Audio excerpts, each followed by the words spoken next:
নামক কিতাবের ৩য় খণ্ডের মধ্যে আল্লামা কামালউদ্দিন দামিরি দামিশকি রহমাতুল্লাহি আলাইহি একটা ঘটনা উল্লেখ করেছেন।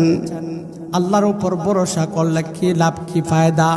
আমরা যখন কোনো কাজ করব, আমার আগামীর জন্য যখন কোনো কাজ করব, অথবা আমি যে কোনো কাজে করি না কেন, আল্লাহর উপরে ভরসা করতে হবে।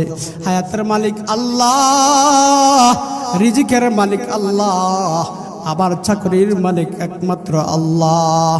সব কিছু আল্লাহর উপর ভরসা করতে হবে। যদি আমরা আল্লাহর উপরে ভরসা করি, তাহলে আল্লাহ রাব্বুল আলামিন আমার জন্য যথেষ্ট। জোরে জোরে বলুন সুবহানাল্লাহ। আল্লামা কামালউদ্দিন দামিরি দামিশকি রহমাতুল্লাহি আলাইহি হায়াতুল হাইওয়ান নামক কিতাবের ৩য় খণ্ডে একটা ঘটনা উল্লেখ করেছেন। এক ব্যক্তির 4টা সন্তান ছিল। কয়টা সন্তান? 4টা সন্তান ছিল। 4টা সন্তান। যেই ব্যক্তির, ওই ব্যক্তি যখন অসুস্থ হয়ে গেল, অসুস্থ হয়ে যাওয়ার পরে ওনার 4 সন্তানের মধ্যে এক সন্তান দাঁড়াইয়া বলল, বাকি 3 ভাইয়ের উদ্দেশ্যে এই সন্তানটা, এক সন্তান ডাক দিয়ে বলে, রে আমার প্রাণের ভাইয়েরা, বাবার অন্তিম সময় হয়ে গেছে, বাবা বার্ধক্য হয়ে গেছেন, বাবার মরণের সময় হয়ে গেছেন। এখন বাবার সেবা শুশ্রূষার দরকার, বাবাকে খেদমত করতে হবে। তোমরা যদি কেউ বাবার সেবা শুশ্রূষা করে, যদি তোমরা সম্পত্তির মালিক হতে না চাও, তাহলে তোমরা বাবার সেবা শুশ্রূষা করবে। বাবার সেবা শুশ্রূষা করে তোমরা যারা বাবার সম্পত্তি থেকে বঞ্চিত না হতে চাও, তোমরা কি করবা? তোমরা বাবার সেবা শুশ্রূষা করবা। 3 সন্তান দাঁড়িয়ে গেল। যে সন্তান লক্ষ্য করে বলেছিল, এলান দিয়েছিল যে বাবার সেবা শুশ্রূষা করে তোমরা যারা বাবার সম্পদ নিতে চাও, তোমরা বাবার সেবা শুশ্রূষা করবে না। তখন 3 সন্তান ডাক দিয়ে বলল যে আমরা বাবার সেবা করব না, আমাদের সম্পত্তির প্রয়োজন, আমাদের সেবার প্রয়োজন। 3 সন্তান বলল, বাবার সেবা শুশ্রূষা তুমি করো, বাবার সেবা শুশ্রূষা যে করবে তার সম্পত্তি থেকে বঞ্চিত হবে। 3 সন্তান বলল, ঠিক আছে, তুমি বাবার সেবা শুশ্রূষা করো, আমরা করব না, আমরা বাবার সম্পত্তি থেকে আমরা কি করব না, বঞ্চিত হব না। 3 সন্তান চলে গেল। অর্থাৎ যে সন্তান বাবার সেবা শুশ্রূষা, যে ব্যক্তি, যে সন্তানেরা বাবার খেদমত করবে,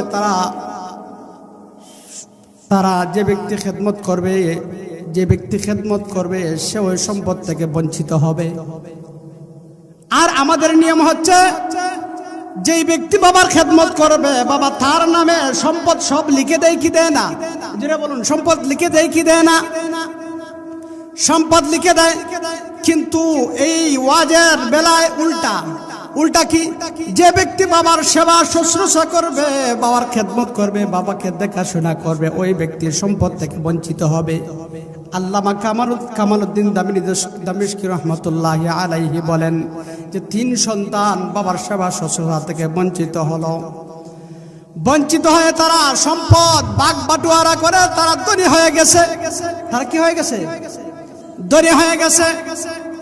আর যে সন্তান এলান দিয়েছিল, ওই সন্তান বাবাকে দেখাশোনা করে, বাবার খেদমত করে, বাবার খেদমত করে, বাবাকে দেখাশোনা করে, বাবার ঔষধ এনে দেয়, বাবাকে খাবার তুলে দেয়। অর্থাৎ এইভাবে তার দিন চলতে লাগলো। দিন যাইতেছে, রাত্র যাইতেছে। হঠাৎ করে ওই ব্যক্তি ইন্তেকাল করলো। ইন্তেকাল করার পরে ওই ব্যক্তিকে দাফন কাফন করিয়ে কবরে রাখা হলো। যে ব্যক্তি এলান দিয়েছিল, ওই ব্যক্তির স্ত্রী বলল, কি সর্বনাশ হয়েছে যে আমাদের 4 ভাইয়ের মধ্যে 3 ভাই সম্পত্তি পেয়েছে, আমরা পাইলাম না। আমরা মা বাবার খেদমত করেছি, আমাদের সম্পদ পাওয়ার কথা ছিল, কিন্তু আমরা তো সম্পত্তি পেলাম না, সম্পদ থেকে আমরা বঞ্চিত হয়ে গেলাম। স্বামী ডাক দিয়ে বলে, সন্তান ডাক দিয়ে বলে, ও আমার প্রাণের স্ত্রী, প্রাণের বিবি, দুঃখ করবা না, চিন্তা করবা না, পেরেশানি নাই, চিন্তা নাই, একমাত্র আমাদের দেখভাল করবেন আল্লাহ। ওই সন্তানটা ডাক দিয়ে বলল, বাবাকে দাফন কাফন পরানোর পরে এইভাবে তার দিন চলতে লাগলো। স্ত্রী পেরেশান, স্ত্রী বলতে লাগলো যে হায় রে, আমরা বাবার সম্পত্তি থেকে আমরা বঞ্চিত হয়ে গেলাম, তারা 3 সন্তানের সম্পদ নিয়ে গেল, এখন আমরা সামনের দিনগুলো আমরা কিভাবে চলবো? দিনপাত কেমনে যাবে, কি করে যাবে, দিনপাত কেমনে কাটবে, চিন্তা করতেছে। সন্তান ডাক দিয়ে বলল, স্ত্রী, প্রাণের স্ত্রী, না না না না, চিন্তা করবা না, পেরেশান করবা না, আল্লাহ রাব্বুল আলামিনের উপর আমার পূর্ণ আস্থা আছে, ভরসা আছে, আল্লাহ রাব্বুল আলামিন একটা ব্যবস্থা করে দিবেন। তখন হঠাৎ